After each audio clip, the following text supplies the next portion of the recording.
Here's a bombshell that should make every NFL fan question the league's integrity. A former Raiders coach just confirmed what many suspected all along. Tom Brady is absolutely feeding inside information to his team while broadcasting their competitors' games.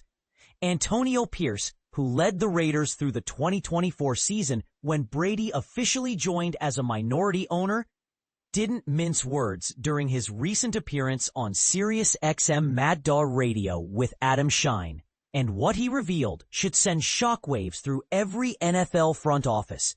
This situation we're witnessing is completely without precedent, Pierce explained, cutting straight through the diplomatic nonsense most coaches spout. Look, I'll be brutally honest. If the roles were flipped, I'd be deeply uncomfortable with this arrangement. We're not talking about some random person here. Tom Brady represents the absolute pinnacle of football excellence, one of the most brilliant quarterbacks and strategic minds the game has ever produced. I competed against this man, and I know firsthand how his football IQ operates. But here's where Pierce dropped the real bombshell that most people are missing. Brady's insider access goes far beyond what anyone imagined. It's incredibly naive to think Brady won't absorb crucial details during Friday practice observations or confidential production meetings, then file away those insights, Pierce continued. And anyone who believes he's not sharing that intelligence with the Raiders organization is living in a fantasy world. Because we had exactly those types of strategic discussions about opposing teams when I was there. There it is, straight from the source. Pierce just confirmed the elephant in the room that the NFL has been desperately trying to ignore. He understands the immense value of Brady's dual position precisely because Brady actively shared competitive intelligence with Pierce throughout last season. And this is the part that should really get your blood boiling. Pierce called out the entire establishment for their dishonest responses to this controversy. Everyone's going to feed you the same sanitized, politically correct response, claiming it's not a significant concern, Pierce stated bluntly. I'm calling complete nonsense on that attitude. If you or I were calling games, teams would guard their secrets carefully around us. But now you have someone who's simultaneously a minority owner and an elite former player with an unparalleled understanding of football strategy. He obviously maintains a vested interest in Raiders' success. This situation is genuinely unprecedented. We've never encountered anything like it before. Pierce acknowledged he doesn't have complete insight into whatever guidelines the NFL established for Brady's unique situation. But he made one thing crystal clear. Brady served as an invaluable strategic asset for our Raiders organization during my tenure there. I'm confident he'll continue providing that same level of value moving forward. And this broadcasting arrangement definitely enhances his ability to help the team.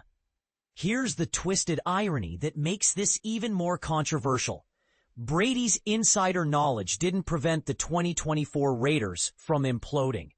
By the time the league approved Brady's ownership bid in October, the season was already beyond salvation. However, the 2025 situation tells a completely different story. Brady was physically present throughout training camp this year, Pierce revealed.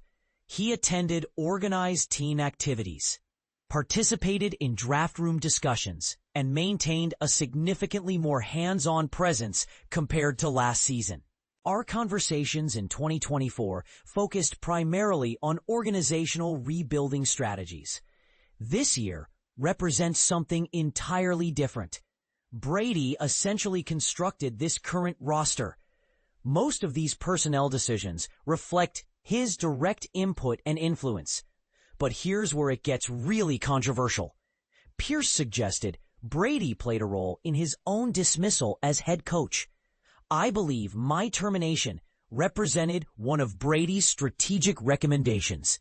Pierce admitted the subsequent hiring of Pete Carroll and retention of quarterback Geno Smith, Brady was heavily instrumental in those organizational decisions. Looking back, maybe having that level of Brady involvement during my coaching tenure could have changed our trajectory. Unfortunately, I didn't benefit from that depth of strategic partnership last year. The harsh reality that NFL leadership desperately wants to suppress. They either knew or should have recognized that Brady needed to choose a single lane, broadcasting or ownership, not both.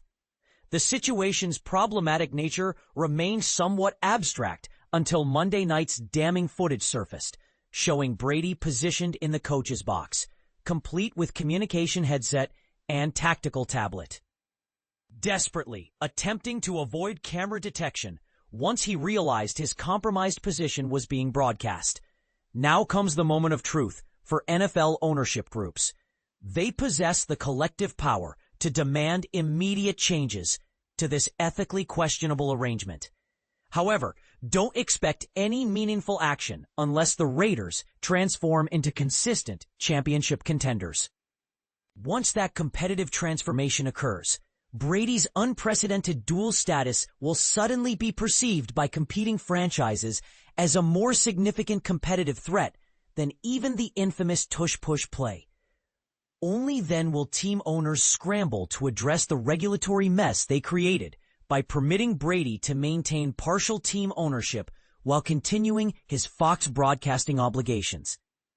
So here's the million-dollar question that should spark heated debate. Is the NFL's integrity worth sacrificing for one superstar's unique career arrangement? Are we witnessing the birth of a new era where competitive advantages can be purchased through media access? Or will the league finally grow a backbone and force Brady to pick a side? What do you think? Is this a harmless arrangement being blown out of proportion? Or does Brady's dual role represent a fundamental threat to fair competition that demands immediate action? The evidence seems pretty damning, but maybe you see something the rest of us are missing. Let's hear your take in the comments. And don't hold back if you think Pierce is wrong about this unprecedented situation.